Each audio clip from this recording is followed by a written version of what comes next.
बाजार आज और कल में आपका स्वागत है। इस शो में बाजार में आज का पूरा एक्शन हम आपको दिखाते हैं, साथ ही कल के लिए स्ट्रैटेजी भी आपके लिए लेकर आते हैं और शेयरों में कमाई के शानदार मौके बताते हैं। नमस्कार, मैं हूं दीपक डोभाल।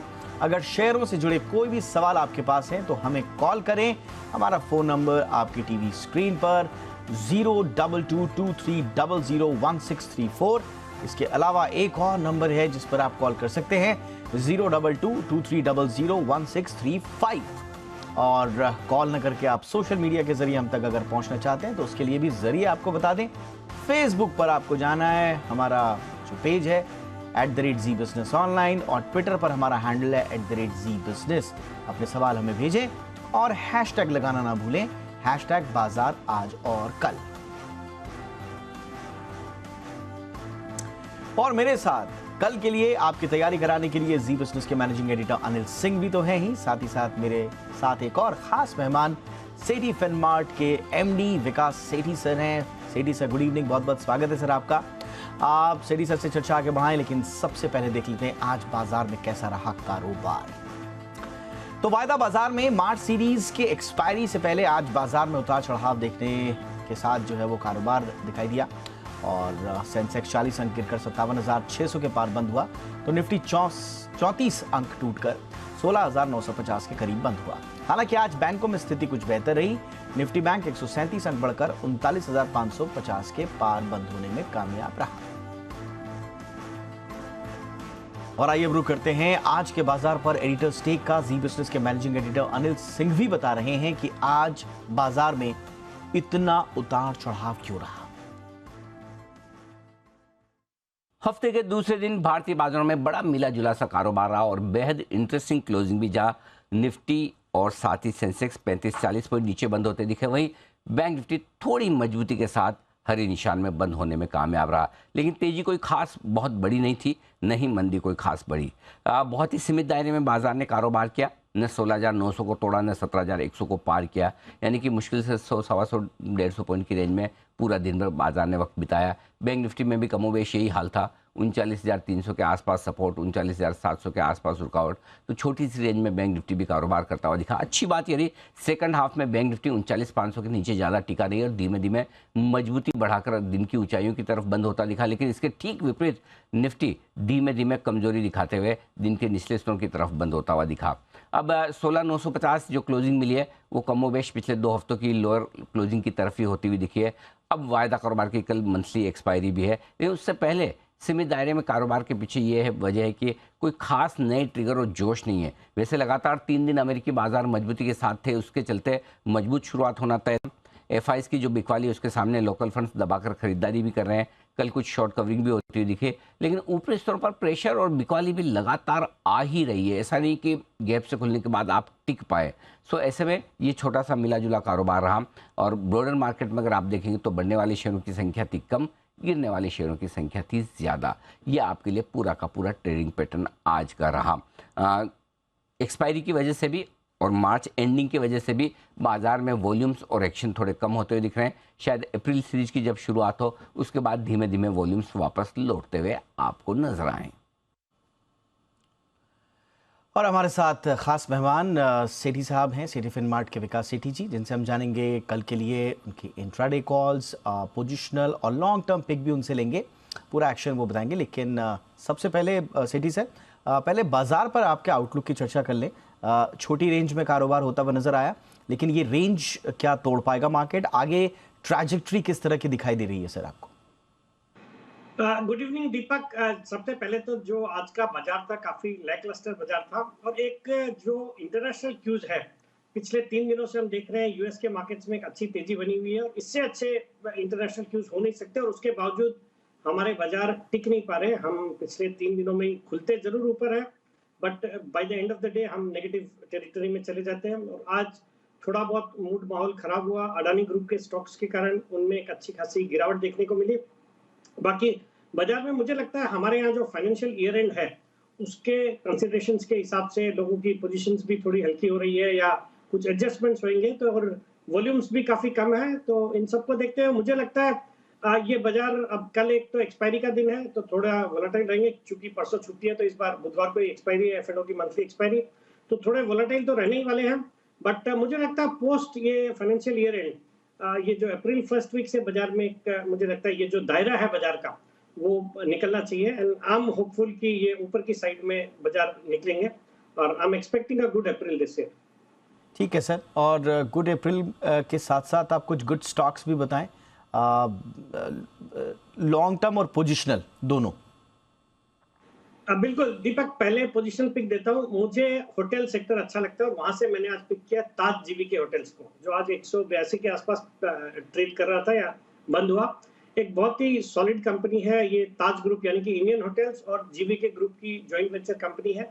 7 प्रीमियम प्रॉपर्टीज है इनकी, और ये जो मुंबई एयरपोर्ट पे ताज सेंटा क्रूज है वो इसी कंपनी के अंतर्गत आता है। बाकी हम देख रहे हैं होटल सेक्टर का परफॉर्मेंस बहुत अच्छा रहा। दिसंबर तिमाही में जो एवरेज ऑक्यूपेंसी लेवल्स रेट्स है वो भी काफी बढ़ के आए हैं। फिर इनके जो ऑक्यूपेंसी लेवल्स है उसमें भी बहुत अच्छी बढ़ोतरी देखने को मिली। फिर आने वाले दिनों में तो हॉलिडे सीजन, वेडिंग सीजन में तो उसका भी पॉजिटिव इम्पैक्ट होटल्स को देखने को मिल रहा है। तो I think hotel stocks would continue to do well, और ये स्टॉक मुझे लगता है जैसे बाजार के सेंटिमेंट्स ठीक होंगे अच्छा करेगा। तो यहाँ पे खरीदारी करने की सलाह, 210 का मेरा इसमें पोजिशनल टारगेट है और 170 रुपए का स्टॉप लॉस रखना है। और जहां तक मेरी लॉन्ग टर्म पिक का सवाल है, एक पसंदीदा स्टॉक है, कई बार मैंने निचले लेवल्स पे भी रिकमेंड किया हुआ है, वीएटेक वाबाग। एक बहुत ही दमदार क्वालिटी की कंपनी है जो कि मेनली वाटर इंफ्रास्ट्रक्चर प्रोजेक्ट्स के कारोबार में है, जैसे वाटर ट्रीटमेंट करती है, effluent treatment, water desalination, water reclamation, इन तरह के काम करती है। ग्लोबली प्रेजेंट है, कई सारे कम से कम 20 से ज्यादा देशों में इनके प्रोजेक्ट्स हैं, और 10,000 करोड़ से ज्यादा की इनकी ऑर्डर बुक है। और जिस तरह से सरकार का फोकस रहा है बजट में, हमने देखा नमामि गंगे या जल जीवन मिशन दोनों पे सरकार का एलोकेशन बढ़ा है। मुझे लगता है ये स्टॉक भी ओवर द नेक्स्ट 1 ईयर अच्छा करना चाहिए। हालांकि इस गिरावट में भी इस स्टॉक ने काफी स्टेबल रहा है ये स्टॉक, और बाकी फंडामेंटल्स बहुत ही अच्छे हैं, अच्छे रिटर्न रेशियोज है, डेट लेवल्स भी मैनेजेबल है, और एफआईएसडीआईज भी अराउंड 19-20% स्टेक ओन करते हैं, जिसमें state bank of India prominent है। मुझे लगता है ये स्टॉक यहाँ पे बिल्कुल खरीदारी करने का मौका है, यहाँ पे खरीदारी करने की सलाह, और मेरा इसमें आने वाले 9 से 12 महीने में 425 रुपए का टारगेट। चलिए, तो ताज जीवीके और वीवेटेक वाबाग ये हैं आपके लिए पोजिशनल और लॉन्ग टर्म पिक सेठी सर की ओर से। स्टॉप लॉसेस का ध्यान रखें, टारगेट भी जो बताए गए हैं उसके हिसाब से करें खरीदारी। कुछ हमारे साथ लाइव कॉलर्स भी जुड़ रहे हैं आज की चर्चा में, जो अपने सवाल पूछेंगे। सबसे पहले राकेश जी हमारे साथ जुड़ रहे हैं। राकेश जी, बहुत बहुत स्वागत है, पूछिए सेठी सर से अपना सवाल। नमस्कार सर, मेरे पास में डीमार्ट के 35 शेयर है, एवरेज जो प्राइस है 4350 है, लॉन्ग टर्म का व्यू है, क्या एडवाइस आपकी? तो एवेन्यू सुपरमार्ट्स पर आपकी क्या राय रहेगी सेठी सर, विकास जी के लिए, राकेश जी के लिए? देखिए राकेश जी, ये स्टॉक वैसे तो फंडामेंटली एक बहुत ही अच्छी कंपनी है, बट आपने एक तो बहुत ऊंचे लेवल्स पे लिया है और अब काफी अच्छा खासा नुकसान हो रहा है, बट करंट लेवल्स पे मुझे लगता है यहाँ से अच्छे अपसाइड बनने चाहिए। हालांकि स्टॉक अच्छी क्वालिटी का है, अभी भी वैल्यूएशंस बहुत ज्यादा सस्ते नहीं है, एक्सपेंसिव वैल्यूएशंस है, बट जिस तरह के इसके प्रोस्पेक्ट्स है, जो पेडिग्री है मैनेजमेंट की, और जिस तरह से एग्रेसिव कंपनी एक्सपैंड कर रही है, मुझे लगता है ये स्टॉक यहाँ से अच्छा करना चाहिए। तो I would maintain a hold at the current levels. तो बने रहें एवेन्यू सुपरमार्ट्स पर। और अब हमारे साथ मोहित जी जुड़ रहे हैं लुधियाना से। मोहित जी, स्वागत है आपका, पूछिए सर अपना सवाल। Good evening. Good evening. मेरे पास आईओसी के 1500 शेयर्स हैं 77 के प्राइस पे। I can hold it for next 3 years. Okay, 77 का भाव आईओसी पर, मोहित जी को क्या सलाह देंगे सर? देखिए मोहित जी, ये जो स्टॉक है ये वैसे तो क्या क्रूड के प्राइसेस पे डिपेंडेंट होता है। अगर क्रूड के प्राइसेस इंटरनेशनली गिरते हैं तो जितने ऑयल मार्केटिंग कंपनीज है इनको फायदा होता है, बट जब ज्यादा फायदा होता है तो गवर्नमेंट आके इन पे रिस्ट्रिक्शन इंपोज करती है, या डोमेस्टिक मार्केट में जो रिटेल मार्केट में प्राइसेस कम होते हैं, टैक्सेस बढ़ते हैं। तो ऑल इन ऑल गवर्नमेंट के रेगुलेशन पे डिपेंडेंट सेक्टर है। मुझे लगता है 3 साल का अगर आपका नजरिया है तो इस तरह के स्टॉक में रहने की सलाह नहीं रहेगी। मुझे लगता है आप जो शॉर्ट टर्म इसमें जब मुनाफे में होते हैं, अच्छा मुनाफा करके निकलिए, और एक अच्छे सेक्टर जिसमें लॉन्ग टर्म सस्टेनेबल अर्निंग्स या कंसिस्टेंट अर्निंग्स और कंसिस्टेंट ग्रोथ दिखती है, उस तरह के सेक्टर या स्टॉक में निवेश करेंगे तो ज्यादा अच्छा रहेगा। चलिए, तो आईओसी पर फिलहाल जो आपका नजरिया है उसके हिसाब से सलाह आपको ये है कि आप इसमें एक बेहतर विंडो देख के एग्जिट कर लें। विकास जी इस वक्त हमारे साथ जुड़ रहे हैं, हमारे अगले कॉलर दिल्ली से। विकास जी बहुत बहुत स्वागत है सर आपका, पूछिए सेठी सर से अपना सवाल। ये सर मेरे पास टाटा स्टील के 60 शेयर हैं एट द रेट ऑफ 92 पर शेयर। तो वो मुझे क्या करना चाहिए, क्योंकि अभी काफी लो चल रहा है उसका प्राइस, तो एग्जिट कर देना चाहिए या फिर होल्ड करके रखो? चलिए विकास जी, अपनी नाम राशि विकास जी के लिए आपकी सलाह। बिल्कुल, विकास जी को सलाह रहेगी इस स्टॉक में बने रहने की। एक तो इन्होंने अच्छे लेवल्स पे टाटा स्टील को खरीदा है, हालांकि स्टॉक बहुत कुछ परफॉर्म नहीं कर रहा, बट इनकी जो बाइंग प्राइस है वो अच्छी है और स्टॉक हाल ही में भी थोड़ी गिरावट आई है। बट मुझे लगता है जिस तरीके से हमने पिछले कुछ महीनों में स्टील के प्राइसेस बढ़ाते हुए देखे स्टील कंपनियों को, मुझे लगता है ये जो मेटल का साइकिल है ये धीरे धीरे, जैसे चाइना में अब ओपनिंग अप चाइना हो गया है, फिर आपके अगर रशिया यूक्रेन से कोई पॉजिटिव खबरें आती हैं तो मुझे लगता है फिर मेटल्स में एक अच्छी तेजी दिखनी चाहिए। और यूएस में जो डॉलर इंडेक्स है वो भी अगर वीक होता है that would be very current levels पे है और आने वाले समय में मुझे लगता है यहाँ से अच्छा अपसाइड देखने को मिलेगा। विकास जी को करंट लेवल पर टाटा स्टील होल्ड करने की सलाह दी गई है विकास सेठी जी की ओर से। अमित सिंह हमारे साथ जुड़ रहे हैं जमशेदपुर से। अमित जी बहुत बहुत स्वागत सर, पूछिए अपना सवाल। अमित जी आपकी आवाज साफ नहीं आ रही है।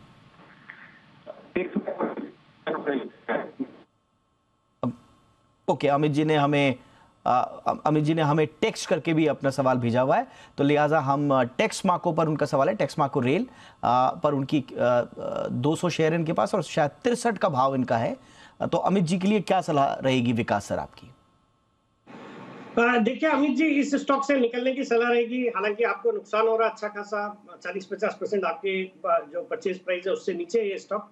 बट मुझे लगता है अगर आपका लंबे अवधि का नजरिया है तो विद इन द स्पेस, हालांकि मुझे ये सेक्टर अच्छा लगता है जिस तरह से सरकार का रेलवेज पे फोकस है, but I would prefer RVNL और राइट्स।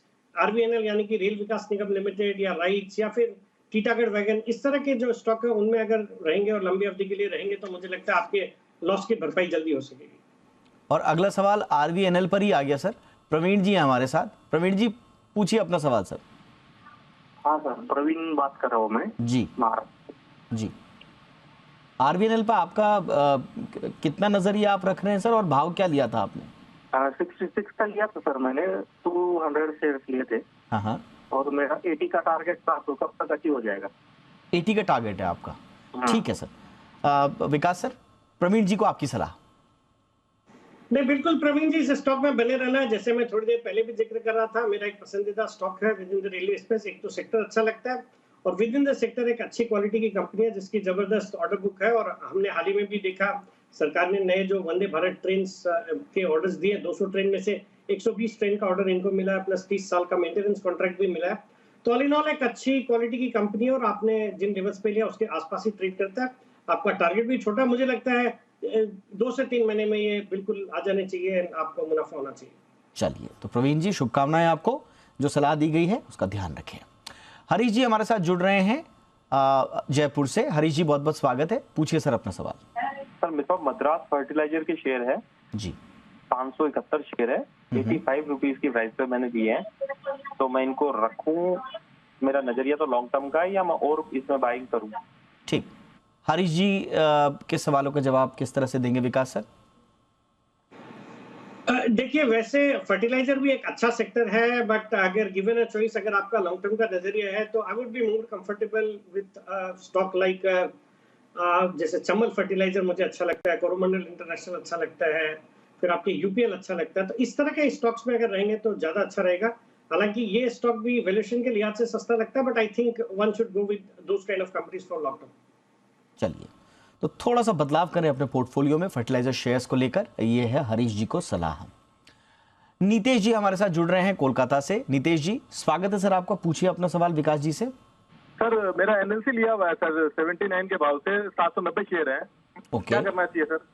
79 का भाव? हाँ 79 का भाव। ठीक है, एनएलसी पर आपकी राय विकास सर? देखिए, ये भी एक अच्छी क्वालिटी की कंपनी है और आपने जिस भाव से लिया है उससे 10-1% का आपको नुकसान जरूर हो रहा है, बट मुझे लगता है स्टॉक में आपके भाव भी आ जाने चाहिए, वैल्यूएशन के लिहाज से भी सस्ता। और मैं मेटल एज ए स्पेस पे यहाँ से थोड़ा बुलिश हूँ, थोड़ा पॉजिटिव हूँ, तो आई फील कि आपके भाव भी आएंगे और आपको अच्छा मुनाफा भी हो सकता है, तो इस स्टॉक में होल्ड करने की सलाह रहेगी। एनएलसी को होल्ड करके रखें, ये है सलाह नीतीश जी को। और कुछ सोशल मीडिया के जरिए हमारे पास जो और आए हैं उनको भी इंदौर से सभा में सब के जरिए भेजा। हैवेल्स पर इनका सवाल है सर, 1200 के आसपास का इनका भाव है। सचिन जी को आप क्या सलाह देंगे?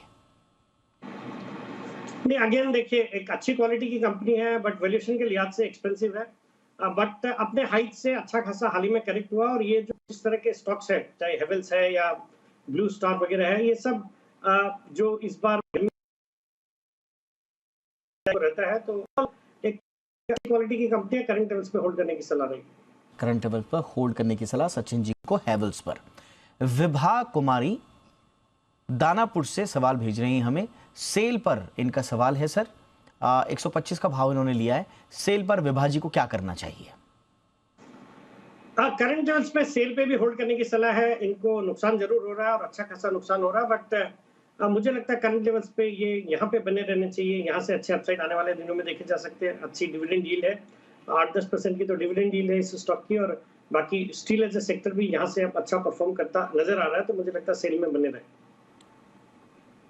तो सेल में बने रहें विभा जी के लिए ये है सलाह। दिल्ली से एक कॉलर हमारे साथ जुड़ रही हैं। स्वागत है आपका, पूछिए मैम अपना सवाल। मतलब 203 रुपए में अच्छा। 11,000 शेयर है। हाँ सर, बोलिए बोलिए सर। 203 रुपए में 11,000 शेयर मैंने बाय कर रखे हैं सर, क्या करना चाहिए? सर काउंटर कौन सा बोला आपने? बंधन बैंक सर। बंधन बैंक, बंधन बैंक। ओके सर, बंधन बैंक पर विकास जी क्या सलाह देंगे? देखिए, ये बंधन बैंक पे इन्होंने खरीदा हुआ 11,000 क्वांटिटी है, बड़ी क्वांटिटी ली हुई है, और ये काफी वोलेटाइल स्टॉक है। मुझे लगता है अगर आपको बैंकिंग स्पेस पे रहना है और इतनी बड़ी क्वांटिटी या इतनी वैल्यू के अगर स्टॉक लेना है, तो I would be comfortable being with an ICICI Bank or an HDFC Bank or a State Bank of India. मुझे लगता है बंधन bank would not be the kind of stock you should be in. Highly volatile है और इसमें कोई भी उछाल में एग्जिट करने की सलाह रहेगी, and switch to an ICICI Bank or an HDFC Bank or an SBI at the current levels. चलिए, तो बंधन बैंक पर एक मुनाफे वाला जैसी विंडो मिले तो एग्जिट करके ICICI और HDFC में स्विच करने की सलाह है विकास जी की। संदीप जी हम सोशल मीडिया के जरिए भेज रहे हैं अपना सवाल, और टाटा मोटर्स पर इनका सवाल है। टाटा मोटर्स पर क्या सलाह देंगे संदीप जी को सर? इनकी 425 की खरीदी है सर। या बिल्कुल, इस स्टॉक पे मैं लॉन्ग टर्म के लिहाज से बुलिश हूँ। स्टॉक हालांकि परफॉर्म नहीं कर रहा है, बट एक ईवी का बहुत अच्छा प्ले है, और जिस तरह से इनको नए बसेस के ऑर्डर्स मिलते रहते हैं, मुझे लगता है स्टॉक शुड डू वेल। और करंट, हालांकि इन्होंने थोड़ा ऊंचा खरीदा है, नुकसान पे बैठे हैं, बट मुझे लगता है जब बाजार में सेंटिमेंट्स ठीक होंगे तो स्टॉक अच्छा करेगा, तो होल्ड करने की सलाह रहेगी करंट लेवल्स पे। मोटर्स में फिलहाल बने रहे संदीप जी आप। और ऐसा ही सवाल हमें अमृत शर्मा जी ने भेजा है नोएडा से। कॉनकॉर पर इनका सवाल रहेगा सर, 700 के आसपास का इनका भाव है। क्या करना चाहिए कॉनकॉर पर को? नहीं, अगेन देखिए, कॉनकॉर में भी इन्होंने ऊंचे लेवल्स पे खरीदा है, बट करंट लेवल्स से होल्ड करने की सलाह रहेगी। मुझे लगता है यहाँ से अच्छे अपसाइड आने वाले दिनों में देखे जा सकते हैं। मेंटेन और hold at the current levels. चलिए, तो कॉनकॉर में होल्ड करने की सलाह। और अब देखते हैं कि जी बिजनेस के मैनेजिंग एडिटर अनिल सिंघवी बुधवार के लिए बाजार पर क्या स्ट्रैटेजी बनाने की सलाह दे रहे हैं। भारतीय बाजारों के बंद होने के वक्त डाउ फ्यूचर्स एकदम शांत ट्रेड करे थे, मुश्किल से 5-10 पॉइंट ऊपर नीचे, और नैस्डैक फ्यूचर्स का भी लगभग यही हाल था। तो लगातार 3 दिन चढ़ने के बाद अमेरिका के बाजार किस तरह का ट्रेड करेंगे, इसका ठीक अंदाजा डाउ फ्यूचर्स ने आज दिया नहीं है। सो वहाँ पर नजरें होंगी, और साथ ही नजरें होंगी कल सुबह डाउ फ्यूचर्स पर भी, वहाँ कैसा ट्रेड होता है, एशियाई बाजार क्या कुछ करते हैं। ये तो एक्सटर्नल फैक्टर्स है, लेकिन हमारे अपने जो फैक्टर हैं उसमें एफआईएस की तरफ से खरीदारी के आंकड़े, शॉर्ट कवरिंग के आंकड़े होते हैं, या एक दिन थोड़ा सा हाथ खींचने के बाद उन्होंने फिर आज बिकवाली की, ये देखना इंटरेस्टिंग होगा। लेकिन कल का पूरा सेशन ज़्यादातर रोल ओवर्स पर और एक्सपायरी के नाम रहेगा, और ऐसे में 16,825, 16,925 कल भी आपके लिए सपोर्ट का काम करेगा। ऊपरी स्तरों पर 17,050, 17,150 आपके लिए रुकावट की जगह होगी। बैंक निफ्टी का जहाँ तक सवाल है, 39,150, 39,275 ये कल आपके लिए सपोर्ट का काम करेगा, और ऊपरी स्तरों पर 39,825 से 40,000 की रेंज वो होगी जहां पर बैंक निफ्टी में रुकावट आती हुई दिख सकती है। तो मिला जुला सा कारोबार रहेगा और इसी कारोबार को आपको ट्रेड करना है। परसों बाजार चूंकि बंद है तो कल उस लिहाज से भी थोड़ा सा एक्शन और वॉलेटिलिटी बढ़ सकती है और नई सीरीज की शुरुआत शुक्रवार से होगी। तो छोटा हफ्ता है लेकिन एक्शन कल मंथली एक्सपायरी की वजह से दिखेगा कुछ ना कुछ आपको जरूर बड़ा। और अब वक्त है ऑप्शन की रणनीति का।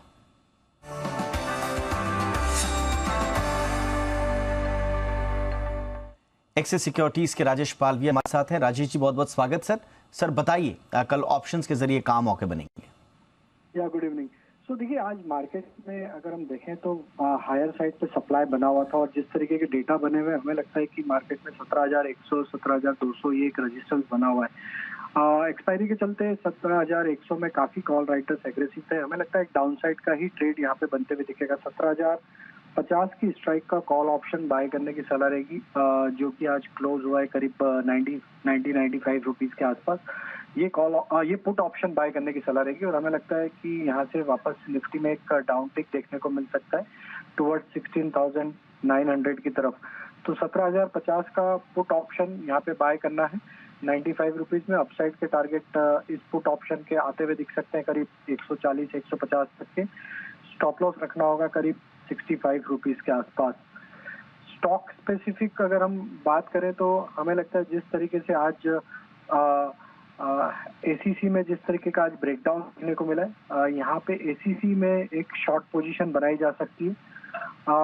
जिस तरीके का ब्रेकडाउन और जिस तरीके के शॉर्ट बिल्टअप आज बनते हुए दिखे, हमें लगता है एसीसी में डाउन साइड में ऑलमोस्ट यहाँ से 3 से 4% का डाउन टिक देखने को मिल सकता है। लोअर साइड के टारगेट हो सकते हैं 1540-1520 तक के। तो एसीसी फ्यूचर शॉर्ट किया जा सकता है। स्टॉप लॉस रखना होगा करीब 1660 के आसपास। तो ये है राजेश पालविया जी की सलाह कल के लिए ऑप्शंस के जरिए कहां कमाई के मौके बनेंगे। अब चलते हैं विकास सर के पास और विकास सर से उनकी इंट्राडे पिक पूछ लेते हैं। विकास सर कल के लिए इंट्राडे। बिल्कुल दीपक, कल के लिए जो इंट्राडे पिक रहेगी एक दमदार क्वालिटी का कैश पॉकेट का स्टॉक है एपीएल अपोलो ट्यूब्स। ये स्टॉक आज कुछ 1203 के आसपास बंद हुआ है। ये एक स्ट्रक्चरल स्टील ट्यूब्स बनाने वाली एक लीडिंग कंपनी है जिसके 10 से ज्यादा मैन्युफैक्चरिंग प्लांट्स हैं। 55% का इनका डोमेस्टिक मार्केट शेयर है और हाल ही में इन्होंने रायपुर में एक नया मेगा प्लांट शुरू किया जिसमें वैल्यू एडेड प्रोडक्ट्स बनाने वाले हैं। तो उसका जो उससे इनके मार्जिन्स में और सुधार होगा। ऑलरेडी अच्छे हैं बट और बढ़ जाएंगे। बाकी एक जबरदस्त डिस्ट्रीब्यूशन नेटवर्क है, 800 डिस्ट्रीब्यूटर्स है, 50,000 रिटेलर्स है। फिर इनके संकरा बिल्डिंग प्रोडक्ट्स में भी जो साउथ में एक बड़ा डिस्ट्रीब्यूशन नेटवर्क रखती है जो कंपनी, उसमें 10% हिस्सेदारी है इनकी। सॉलिड फंडामेंटल्स है। दिसंबर तिमाही भी बहुत अच्छी थी। 169 करोड़ का पैट रिपोर्ट किया जो पिछले साल दिसंबर तिमाही में 127 करोड़ का पैट था। मुझे लगता है ये स्टॉक अच्छा करेगा इस खराब बाजार में भी। कल के लिए खरीदारी करने की सलाह है। 1230 का कल का टारगेट रहेगा, 1185 का स्टॉप लॉस रखना। चलिए तो एपीएल अपोलो कल की इंट्राडे पिक, खरीदने की सलाह, 1230 का टारगेट, 1185 का स्टॉप लॉस लगाना मत भूलिएगा। इसी के साथ आज बाजार आज और कल में इतना ही। विकास सर बहुत बहुत शुक्रिया, आपने हमारे दर्शकों के लिए वक्त निकाला sir, thank you so much. तो आज के लिए इतना ही, बहुत बहुत शुक्रिया, देखते रहिए जी बिजनेस।